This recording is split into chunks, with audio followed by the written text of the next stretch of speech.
an Unspoiled Network podcast. This is Spoil Me, covering One Piece episodes 567 through 569. Stop Noah, Desperate Elephant Gatling. To the Future, The Path to the Sun, and The Secret Revealed, the truth about the ancient weapon. In these episodes, we find out that the weapon is the giant mermaid princess, which I just feel a little bummed about. I feel like for so many reasons. Welcome to Spoil Me.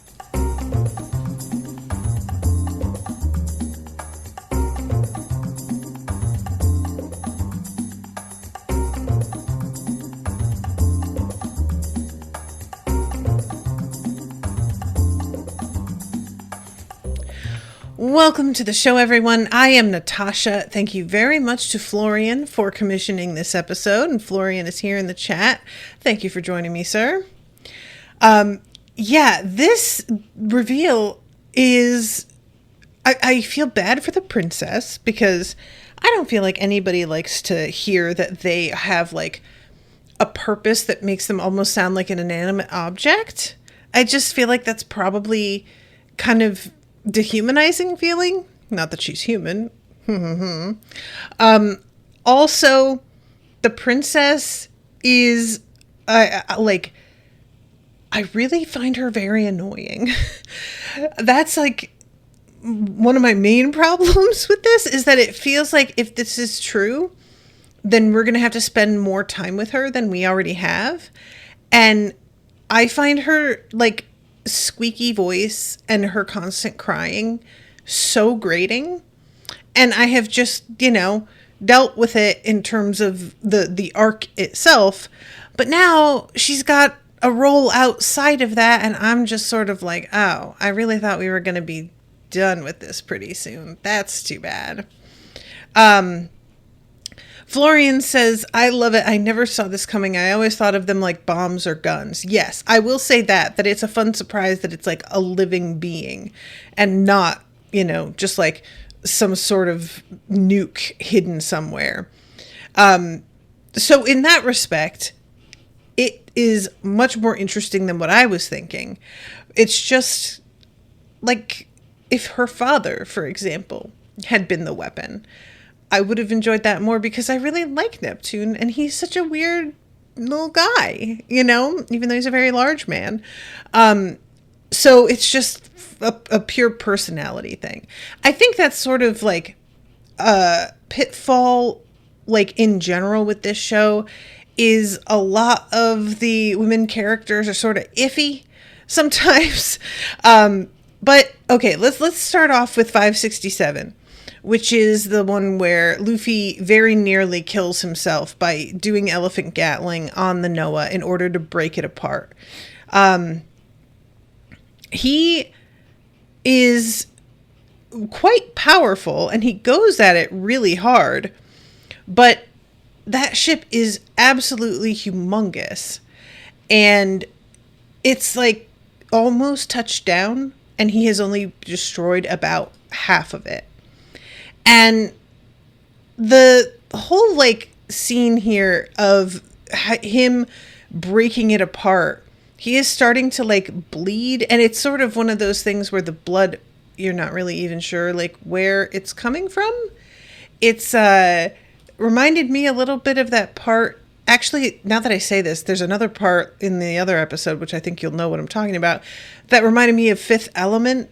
And Gary Oldman's character in Fifth Element, when he's talking to somebody who is like evil and they get angry at him and he starts to shudder and then blood just begins to like drip out of his hairline. And it's not clear what part of him is bleeding. Like did it open a hole in his head? Is it like seeping through his pores? Who knows? But I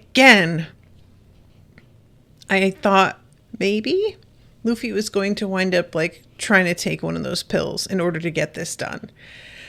I can't help but laugh at the way this is all set up, though, because the episode begins with everybody looking around and being very impressed with the Straw Hats and how they've taken out this entire, like, subsection of Horty's crew. And we get the camera going from one to the other and seeing all of them. They're all, like, vaguely sort of steaming on the ground, which I find kind of fun. And... you know, Sanji is just flying down from the sky because his ability to fly has made it so that he is like in midair when the fight ends, and he's heading down ahead of the giant monk who is coming in for a landing head first, unconscious, and everybody has to get the fuck out of the way because he could easily like crush and kill a crowd of people. Zoro tells Sanji, "You could have dropped him on less people, dumbass." Guys, there's a couple moments in these 3 episodes with Zoro just like, you know, telling people to fuck off, basically, and it is genuinely really funny. So everybody is standing around being impressed, like I said, and they are marveling at the fact that these guys seemed impossible to beat, and how if somebody says to the Straw Hats they were basically a joke, which, yeah, this does not feel like it cost them very much to defeat these guys. It seemed like it was quite easy. And then there's this devastating line where, so Frankie is saying to Chopper to please like shrink down again because he is upstaging his giant robot. And when Usopp says the beam was so cool, Robin says, "Are you serious? That robot was utterly useless." And honestly, when I really stepped back and thought about it, I was like, yeah, he didn't really do anything with that, did he? I forgot the line from the previous episode grouping that I wanted to mention from her too, because like you guys have often said how Robin has this dry sense of humor that doesn't really seem to translate very well, but that like in the sub she has much more personality than she seems to in the dub. And I think I kind of got a sense of what you meant, because in the previous episodes there's like a moment when they're all looking around thinking, oh God, we're all gonna die. And she's like thinking to herself, like, I can't remember the exact line, but she says something like, I wonder how, like, in our last moments, how we're all going to feel about death. And it's just this very weird, like, almost dispassionate sort of question, as if she's not also in the mix about to die. And I laughed out loud at that part, and I was like, okay, I think that's kind of the vibe that people are talking about from her. So it's a shame that doesn't translate better, because it is very funny. Oh God. And you guys, everybody is talking about how like well they fought and everything. And then Brook turns around and says Nami's name like he's glad she's okay, or he's going to congratulate her on being a good fighter. And he says, "You should really wear a miniskirt." I'm not even going to say anything. You know what I think of this already. It's just a bummer. So meanwhile, Jinbei is over here congratulating all of them. And spoilers, later on, Luffy invites Jinbei to the crew.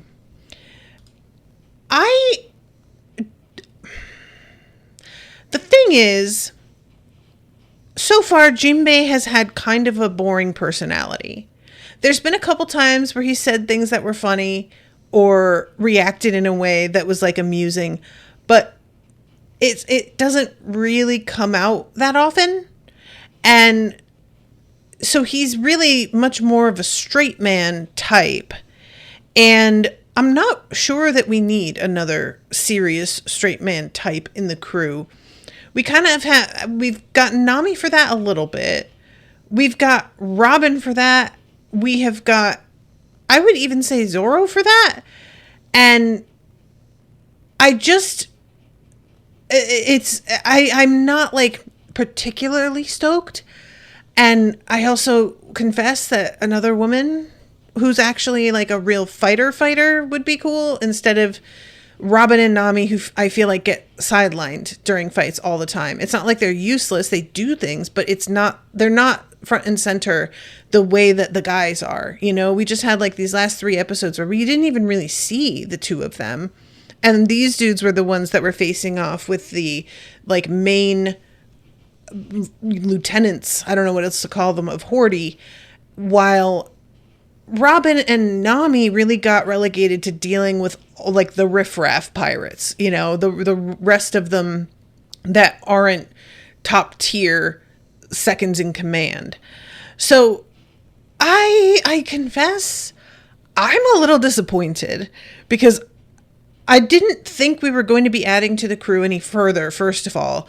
So if I had known that, I think maybe my disappointment would be more severe. I would be hoping for something different.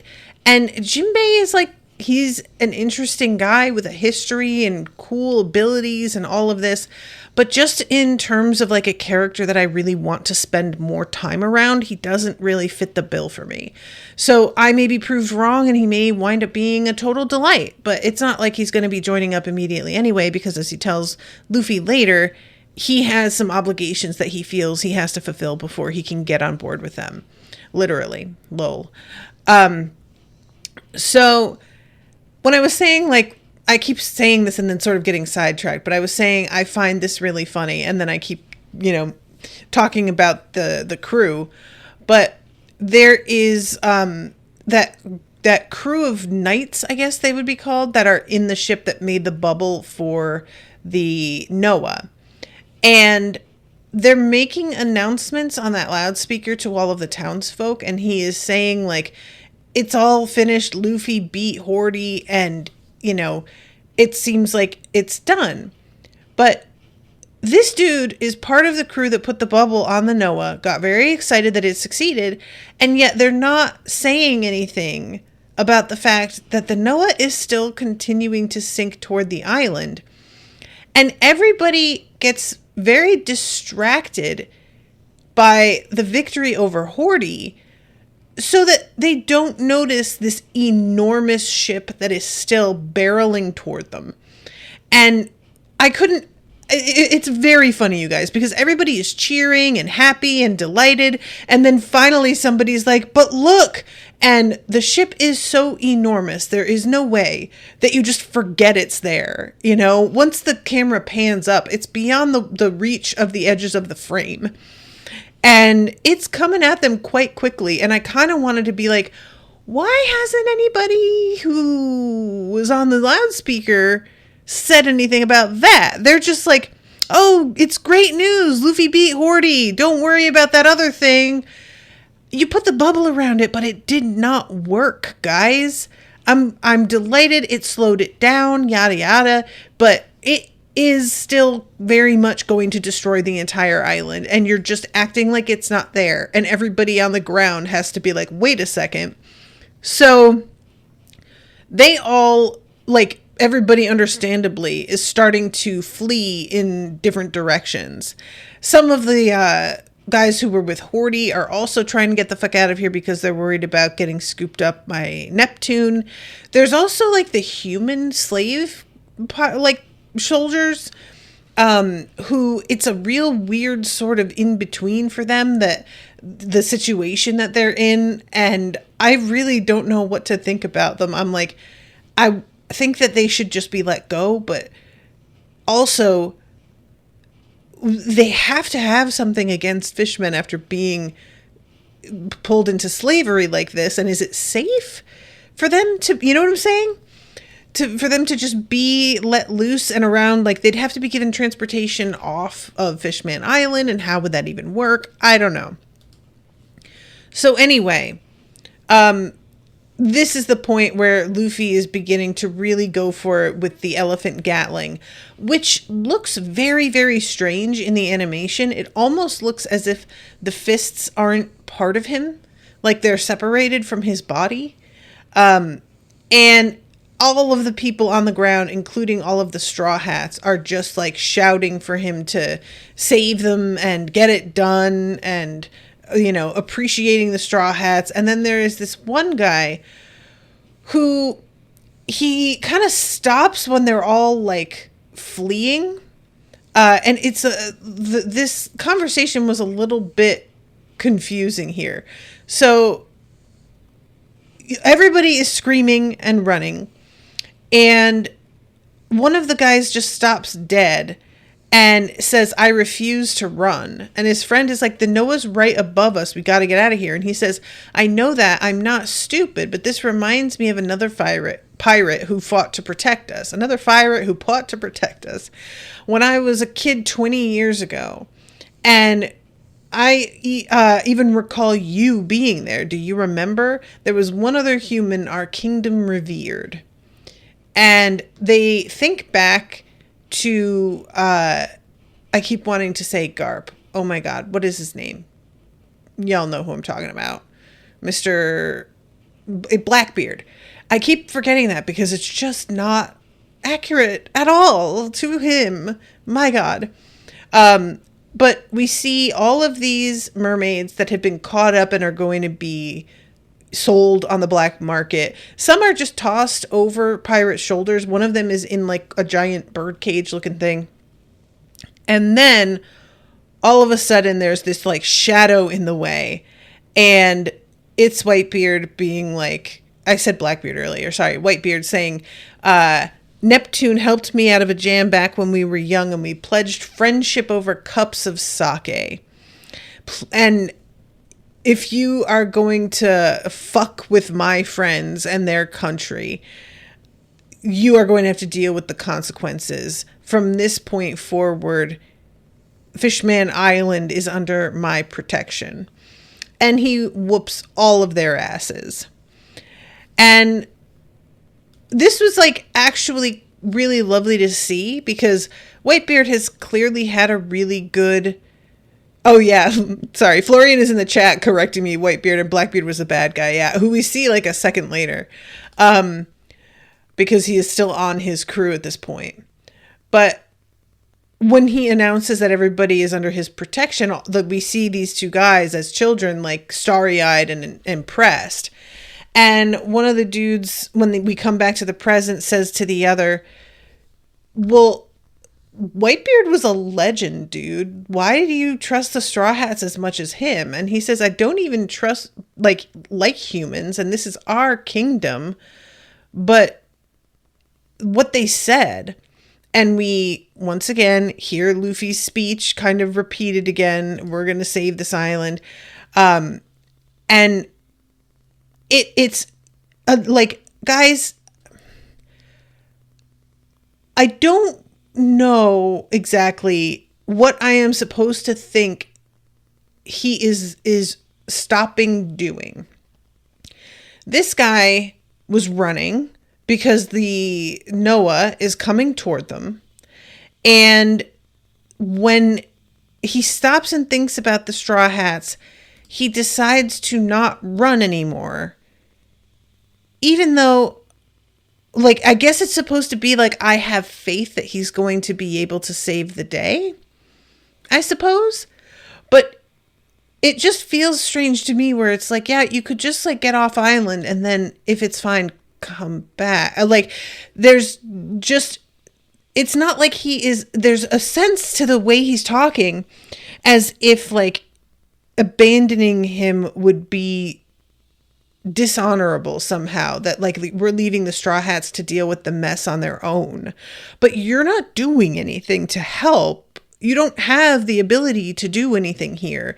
So staying isn't really, you're making a point just for your own sake, I guess, but it doesn't actually mean anything. And we have had the scene with the fishmen bailing and then stopping and thinking about what they owe the Straw Hats like 4 times in this arc already. Why do we have to keep doing this, dudes?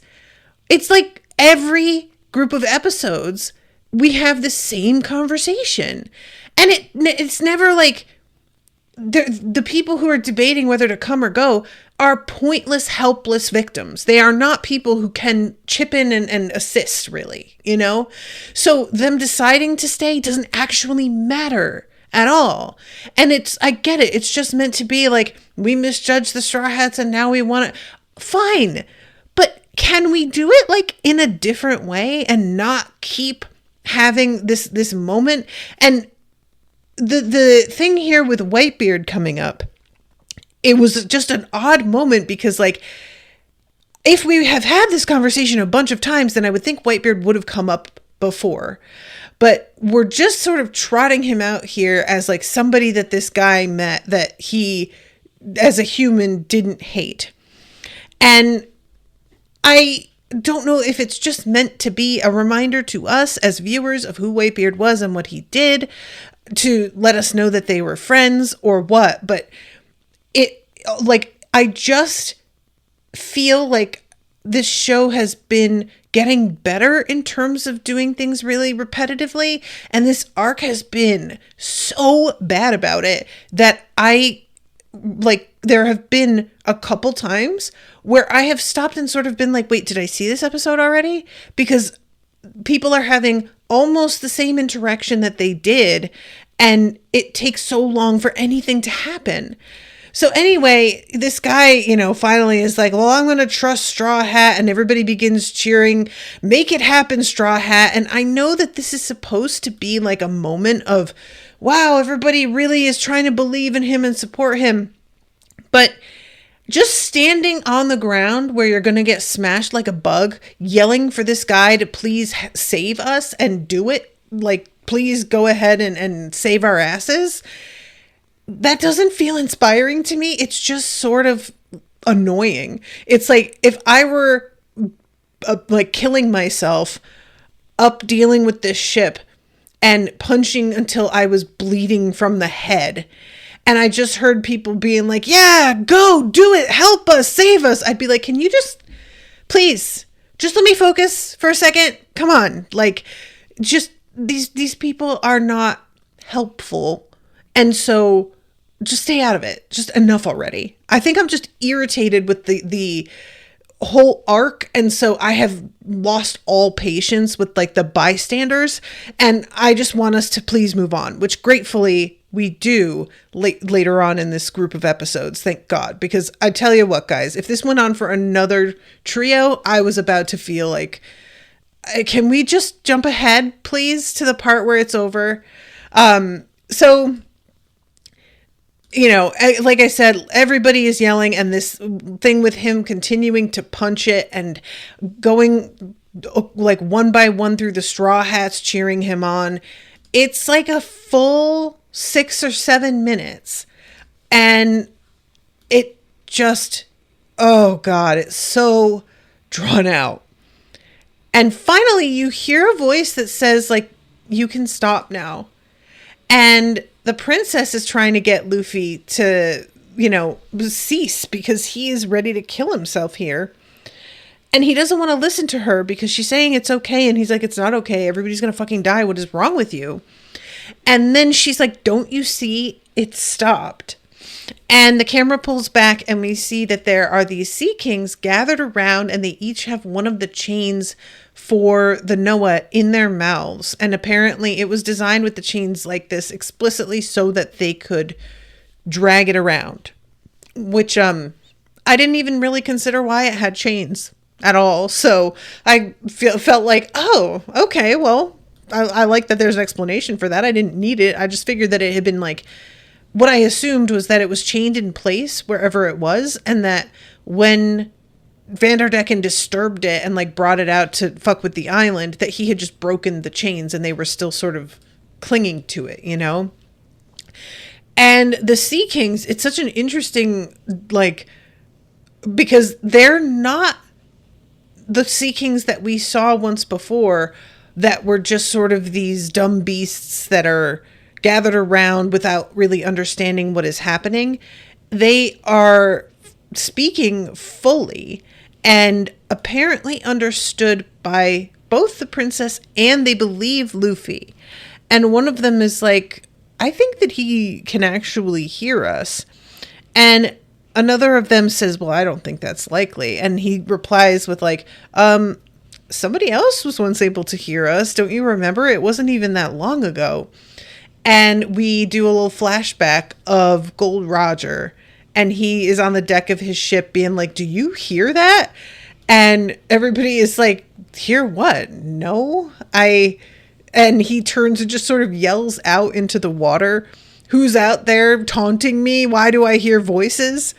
And I just was laughing because like none of the Sea Kings actually comes out and speaks to him in that moment. I don't know if later on they do and he winds up getting validated or if they just sort of let him wonder for the rest of his life. But I did think it was kind of funny that there's no real evidence that can make him seem like not a person who's going through a mental health episode in that little like flashback. Florian says, I think Luffy would find it annoying too. And yeah, this was where the anime really slowed down. Yeah. So what we find out here is that the princess can summon the Sea Kings, not because it's just some like random power, but because she is the queen of the Sea Kings, that their queen keeps reincarnating as a mermaid. And they're not really sure why it happens like that. But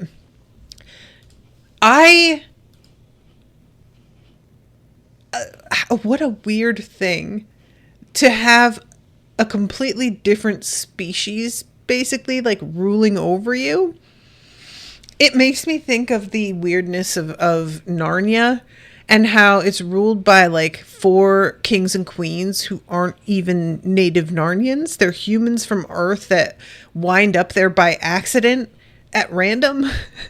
And it just feels sort of like, could we not have set this up like a little bit better, I feel like? So anyway, the next episode is when we find out all of this stuff about like the fact that she is the exalted queen, that she and only she, other than Luffy, can hear them. And we see the princes that are hanging around and watching what's happening and trying to understand. And he, like, one of them finally says, I think that she's actually speaking with them. And the guys that are in the tower that made the bubble are explaining to everybody there's a bunch of Sea Kings that stopped it. We're not really sure what must be happening. And the king seems to understand. He's like, oh, so it's finally awakened. And he calls it the power that can destroy the entire world. But I really still wasn't seeing that, like, the princess was the thing.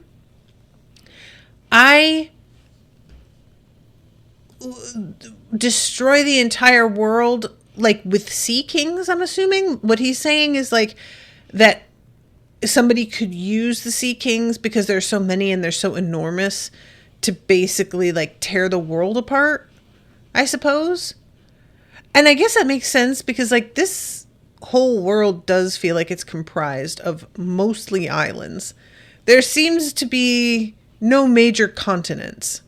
So that's really the only way that would sort of work out, I guess.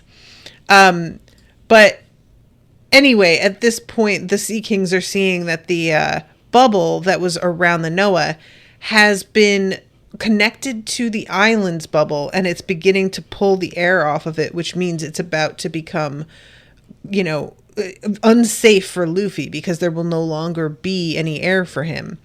And so Shirahoshi is like swimming toward him at top speed because he's really badly injured. He is bleeding like crazy. And the Sea Kings just continue to hold the Noah here and pull it backward.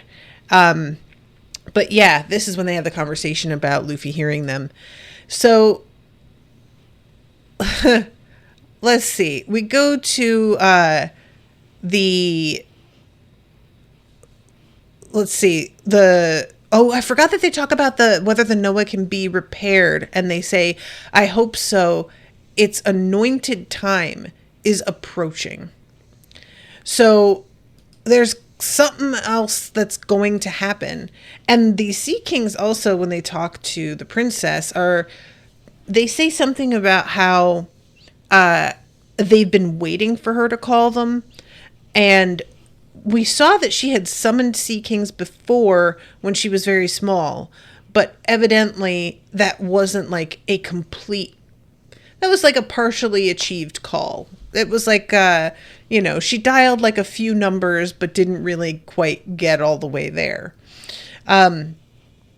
So from the palace, we get news that we've discovered all the mermaids that have been kidnapped. They're right here on the premises, and they are all like safe and well, but we have been robbed. Somebody has emptied out like the entire vault, essentially.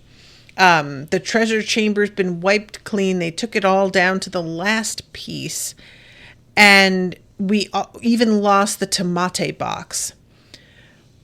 What is that? Do we know what that is? Did I forget? I don't recall, but it may have been mentioned. It feels like it's ringing a bell, but I might just be making that up. And of course, when the minister tells the king, he's basically like, who the fuck cares about some fucking treasures? We almost just all died. Like the entire island was nearly annihilated. This is not something that I am worried about. Just tell everybody that they are safe, that things are cool, and there's damage, but we have to also work on clearing the Straw Hats' names because we fucked up and accused them and made everybody think that the worst of them. So it's time for us to set that right. And this is when we have the humans that are trying to escape, the guys that were in the fight who were... It's sort of like unclear to me, guys, the way that they're running away and saying like, this isn't even our fight. Are these the ones that were enslaved, or are these supposed to just be humans like that decided to throw in with Horty? I wouldn't think that he would fight with them, but I'm trying to find this moment. We're humans. It's not like this was our fight anyway. And they come up on Jinbei, who stops them. And then there are some fishman pirates who are about to like go over Jinbei's head, and the fishman pirates are, it seems like, mixed in with the humans, and I think it's supposed to be that like the humans are making a break for it, and the bad fishmen who are trying to evade capture are just trying to hide among their ranks. Is that correct? Florian says all humans there are slaves. Okay, that's what I thought. But yeah, so one of the fishmen is like, Jinbei, you've got to get us out of here. They're going to kill us. We didn't even want this fight. Horty misled us. And then another guy jumps in front of him and is like, we're humans and this civil war hasn't got anything to do with us. Besides, tourism is good for their economy. So, and I was like, that is such a strange argument to make right now. I could not get over what a weird, and it's like, I think it's meant to be weird because he doesn't even finish his sentence. He just starts to say it and then like peters out, like he realizes that he doesn't really have a good point that he's making. But it was bizarre to me that was even part of the dialogue. I was like, what? Why are we... Okay. But anyway, Jinbei says, you guys are not going anywhere. The family is going to make their decision, and it might not even be as bad as you think. So you're just going to have to sit tight and find out what is in store for you. We get the announcement where we're letting the entire island know that the Straw Hats weren't responsible for the kidnappings. And we have all of these fishmen who are trying to say, we knew it wasn't the Straw Hats. We always were like all along, we never believed it was them and we just didn't want to say anything. And some little kid just pipes up and says, that's not true. And another kid says, yeah, we heard what you said. Admit it. And finally, one of them says, yeah, we just thought they were responsible because they were humans. And everybody seems very ashamed of themselves. And a guy like sort of bows his head and says, yeah, I'm sorry. You're right. We've always been like that. I think that you will probably know what I'm going to say to this, but it is not an issue to me that the fishmen thought the worst of humans when they have historically been slaved by humans for how long now? It seems like it's been at least decades, if not longer. I think I'm really supposed to be sort of judging them for, making these snap judgments on humans. And I don't feel that at all, because human beings have been dangerous for you. So yeah, of course you thought that. Like, it's just the sort of thing of just like, oh, well, reverse racism, no, that you have not experienced actual oppression because of the opinion of people of color toward white people. You just have your little feelings hurt, and that is not the same fucking thing. And that's sort of how I felt about this, that it's meant to be like this learning moment of like, you're not supposed to judge a book by its cover. And I'm like, well, when the books are all walking around doing the same thing, then maybe it's the book's fault that they're all getting blamed for it, because that's historically been what books do, perhaps. So I'm just going to hand wave this and just be like, listen, I don't really. And later on, when Luffy is recovered and they have to find a blood donor for him, nobody wants to donate. And it's a really odd moment, because I understood why the Straw Hats were like, are you fucking serious, you guys? None of you, he saved this whole island and you can't fucking donate blood. But also there's like this thing where it's technically illegal to donate to humans. And I was like, are we really worried about legality right now? Like, this place is in shambles. Nobody's going to care. And so for all of them to sort of have these multiple, as I've already mentioned, moments of like, oh, the Straw Hats aren't bad guys after all, and we should support them and help them because look at all they've done for us. And then this moment of being like, oh, we never even thought the Straw Hats were bad guys. And then, well, yes, we did, but we were wrong and we're ashamed.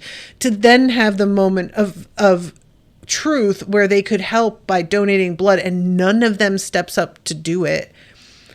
I felt kind of like, I don't understand why we had so many of those other scenes only for this moment to occur where nobody volunteers except for Jinbei.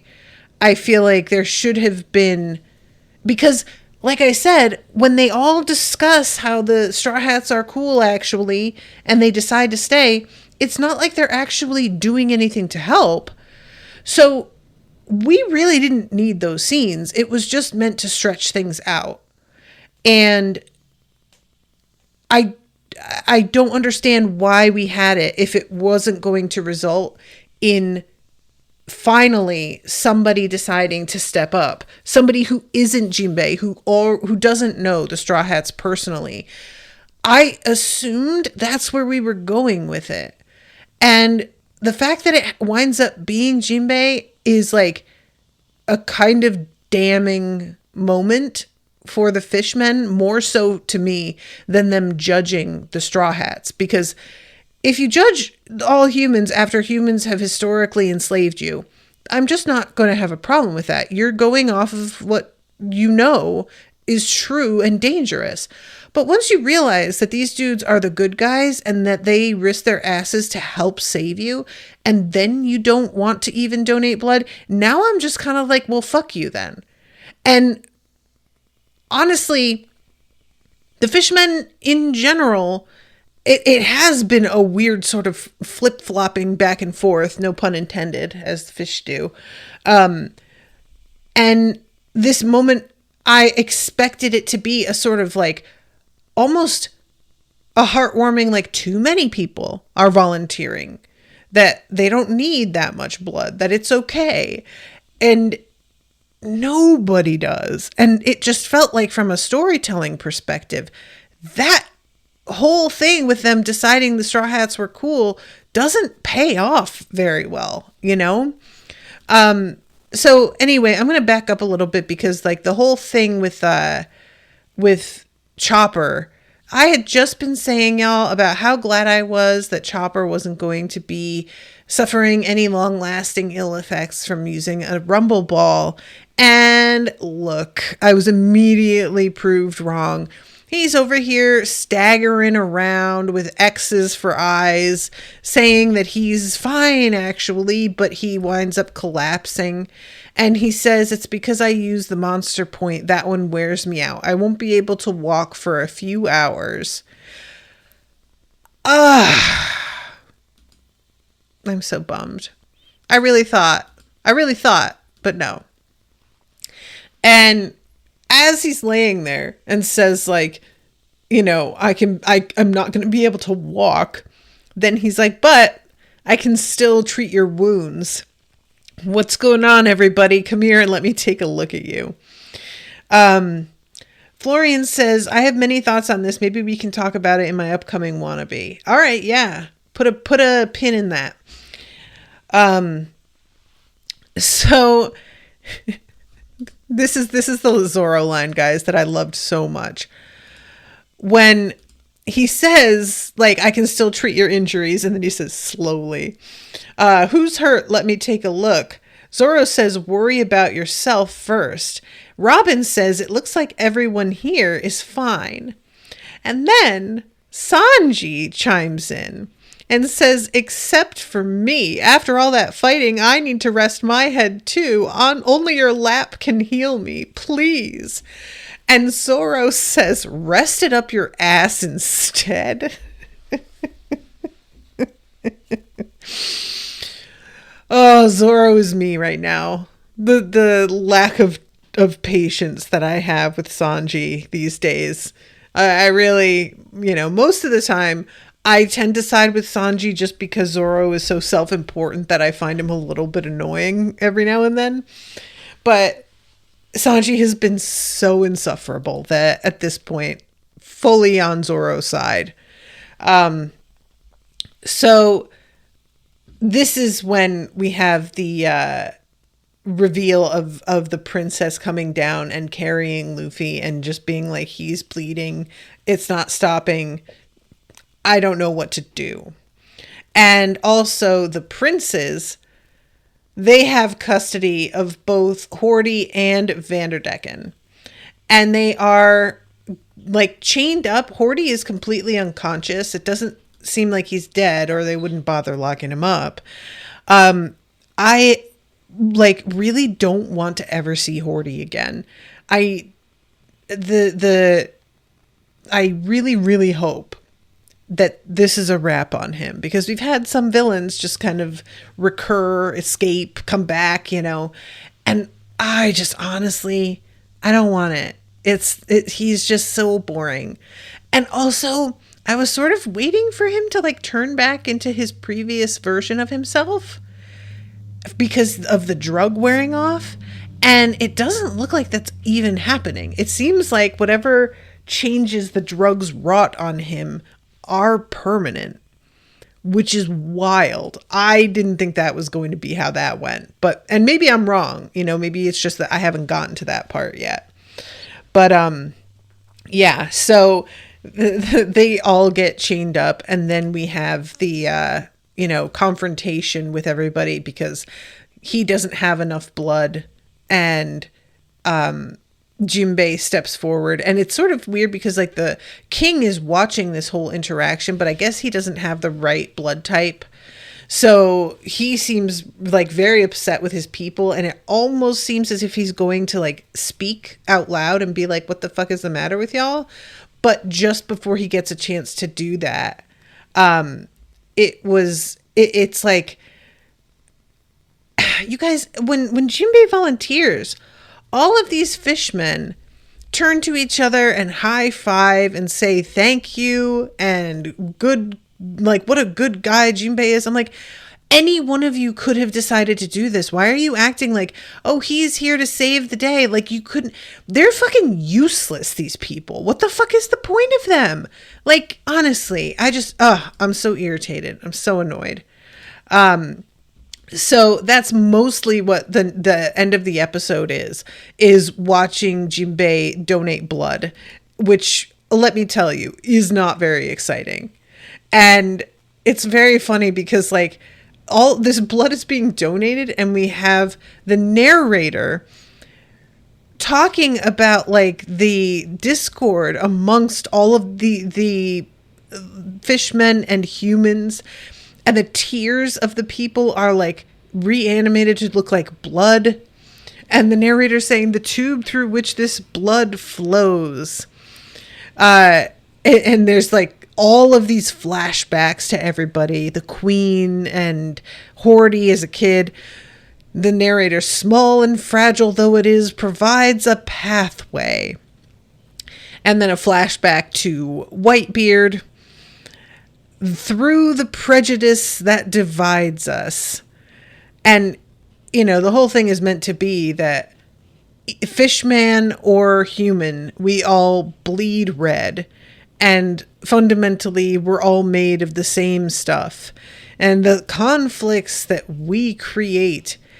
And it just feels to me like an incredibly self-important ending for a story that was handled really, really poorly, and ultimately ended with the fishermen refusing to donate blood.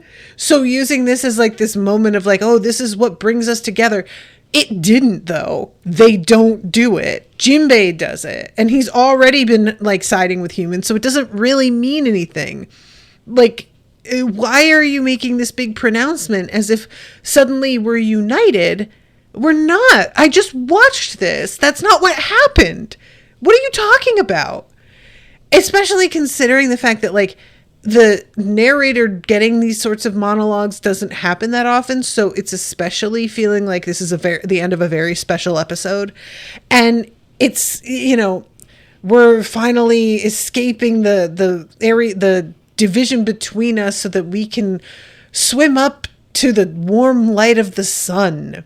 And I'm just sitting there like, but you just showed me that they don't really want to do that. Okay, I guess. And the episode ends with Luffy finally, like, coming back to consciousness. And the prince saying, we made it back to zero. Which is another thing that I don't feel like works. I believe what we're trying to say is, like, now we have a clean slate. But you don't have a clean slate. Like, this stuff is... the history is still there. All of this stuff happened.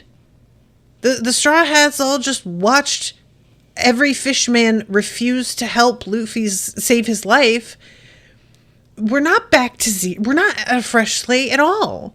It is all of this felt like we were celebrating. And I was like, did I just fucking, like, have a fever dream? I saw what you did. What do you mean? I just felt like I was being gaslit by the show.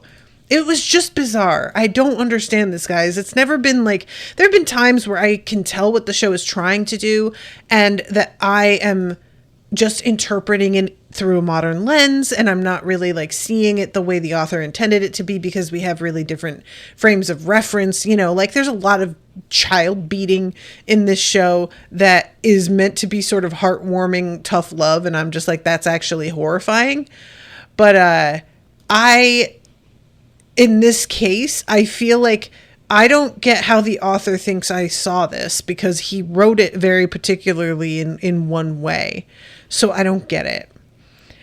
Anyway, the final episode is the humans being released and rightfully, in my opinion, the advisors to the king are like, but they may just like turn on us because they got enslaved by us. And the king says, well, we can't let fears like that be what drives us. These humans never meant us any deliberate harm. We have no right to imprison them. And while I agree that you don't have the right to imprison them, I also kind of was like, maybe you could just escort them out of here, though, perhaps. Just, not have them in and amongst everybody. And then the pirates that had risen up are begging for their lives. And they're saying that, like, Horty killing the queen was not something that they knew about, that he was, like, a madman and they aren't responsible for what he did and dragged them into. But honestly, once he made this announcement, y'all were still fighting for him. So it felt very like, what do you even mean? Once you knew, it didn't seem to change a thing. Y'all were still on his side.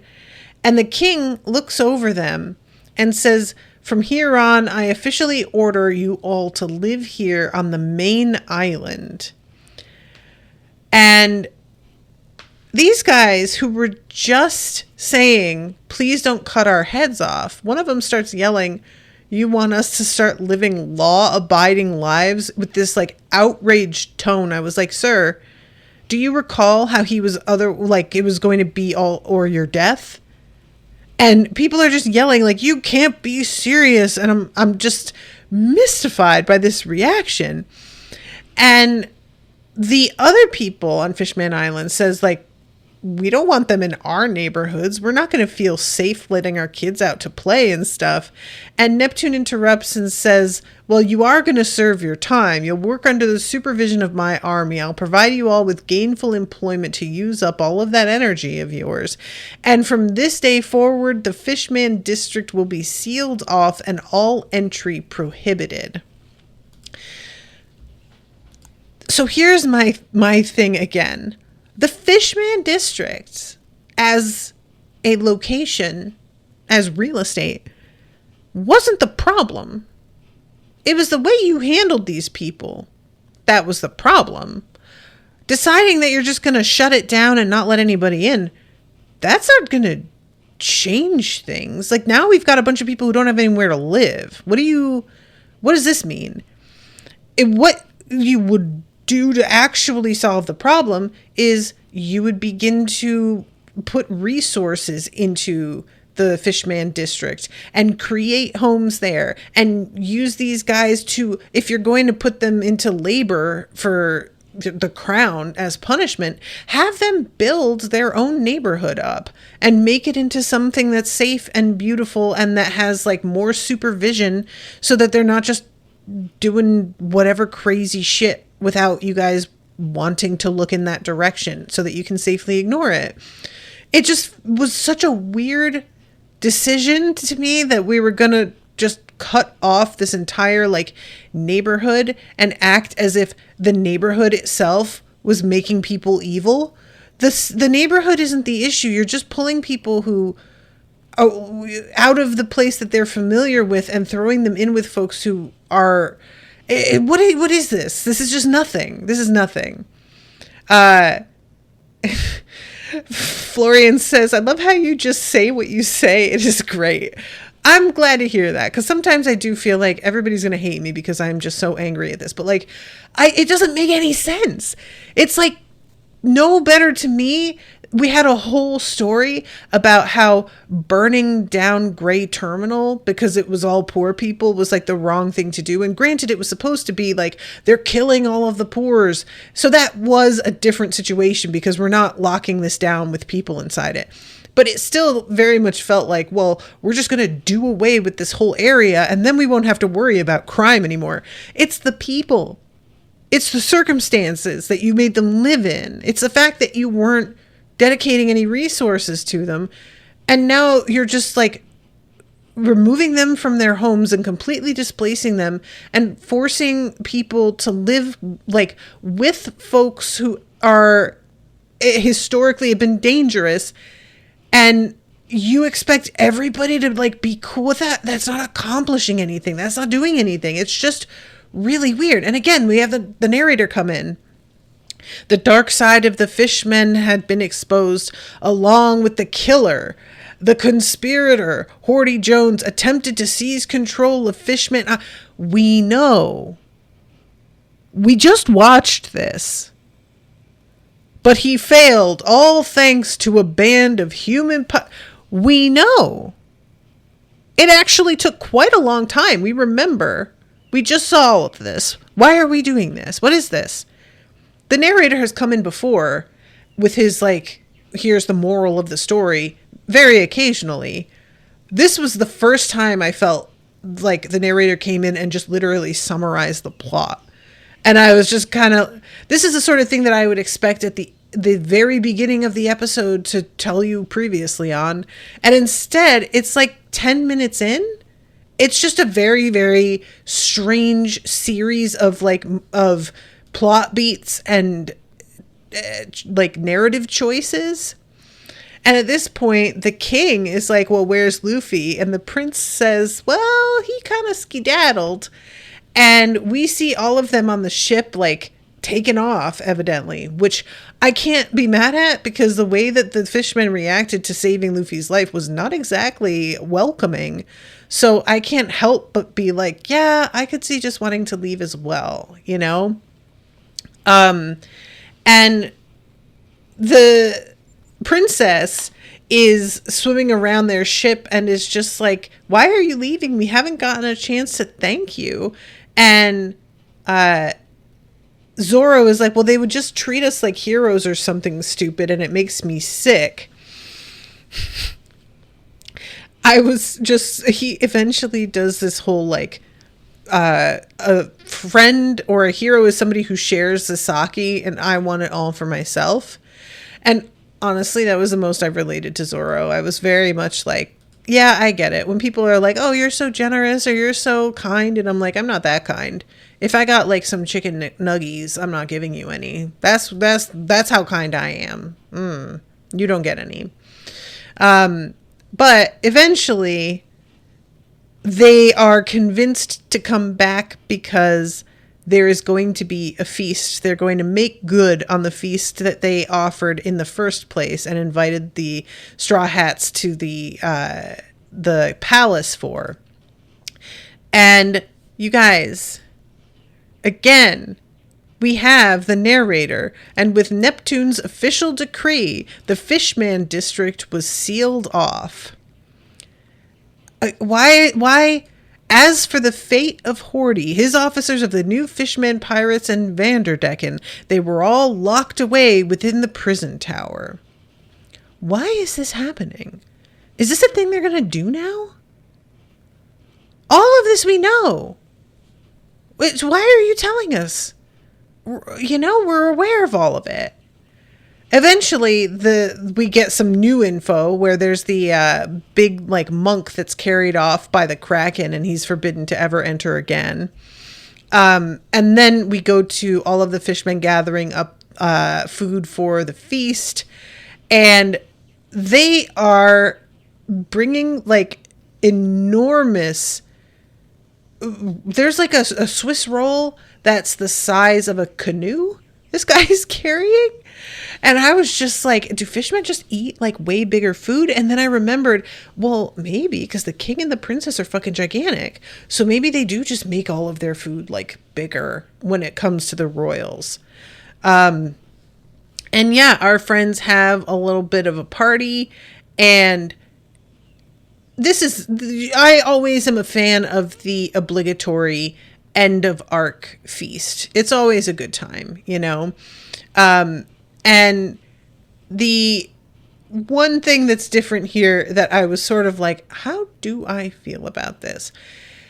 Is we have this singer, the greatest diva of the deep sea, Maria Napoli, something like that. And first of all, she's very clearly black-coded in the way that she has been drawn. And the way that she sings and the presentation of her was really giving me that Fifth Element singer. So this is the second, like when I mentioned earlier, I had this happen again. Yeah. I don't mind having this, like, singing in general.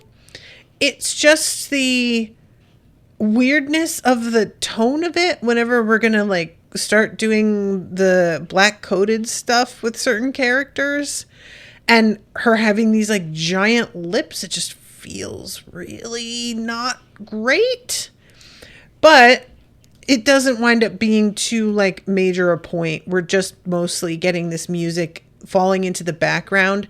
Eventually, the backup singers that turn up, of course, Sanji utterly falls in love with and starts trying to seduce. Brook himself, like, manages to get close to one, and Sanji is feeling like he needs to start taking a leaf out of Brook's book and learning how to seduce women his way, which I really don't know if that's the way. I feel like maybe, I don't know that either of you guys really is somebody that knows how to deal with women very well, but, you know, I could be wrong.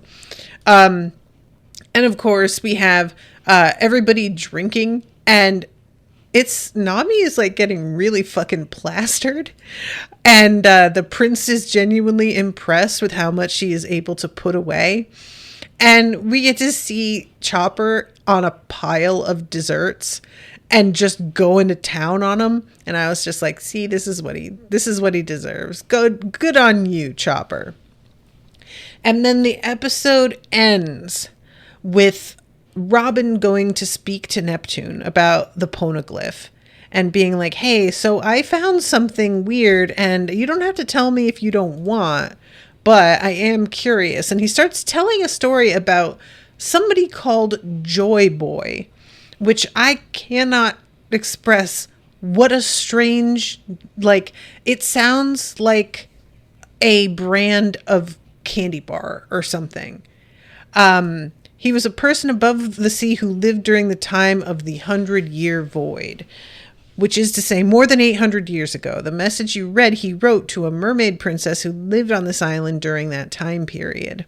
It's a letter of apology for failing to keep the promise he made to this island.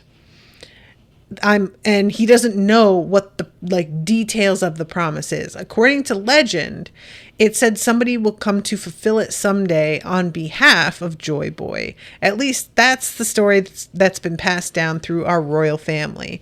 And we firmly believe that this day will come, so we've continued to look after the Noah for generations, just as we promised him. And when the time arrives, the Noah will finally be put to its intended use, whatever that may be. And Robin's like, oh, okay. So the Noah was taken to the sea forest after the battle, and the Sea Kings are the ones who took it. If the Joy Boy truly planned to use the Noah, then did he have control of the Sea Kings? And he says, no, it was the mermaid princess. And Robin says, yeah, okay, that's what I figured. And now Shirahoshi is able to do the same thing. And we get a little flashback, and she says, 2 years ago in Shandora, I read a poneglyph that located one of the ancient weapons. And she describes it as being named Poseidon. And she says all signs pointed to this island. This mermaid princess that lived during the same time as Joy Boy was known by another name as well, wasn't she? And he gets an expression on his face, and she's like, yeah. And she possesses the same power, so she will come to inherit the same name too. A terrible thing for a father to hear, but, ellipses, she is the ancient weapon Poseidon. Well, okay, why not? It's odd because, like, I'm so used to Poseidon being a male god that for it to apply to a princess feels really weird. But, okay, sure. Who cares? Gender's not real. Whatever. So that's the end of the episode. So I'm going to wrap this one up. But yeah, guys, I'm glad this arc is over because that was just... There were so many, like, little moments of brightness, but for the most part, that was agony. That was really tough to get through.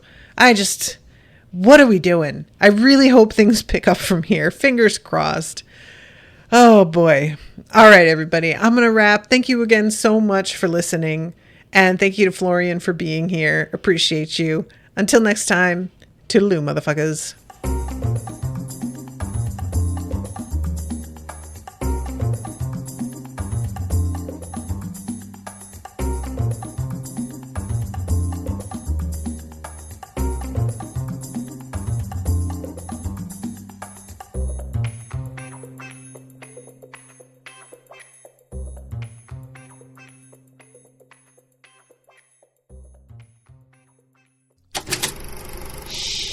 That was an Unspoiled Network podcast.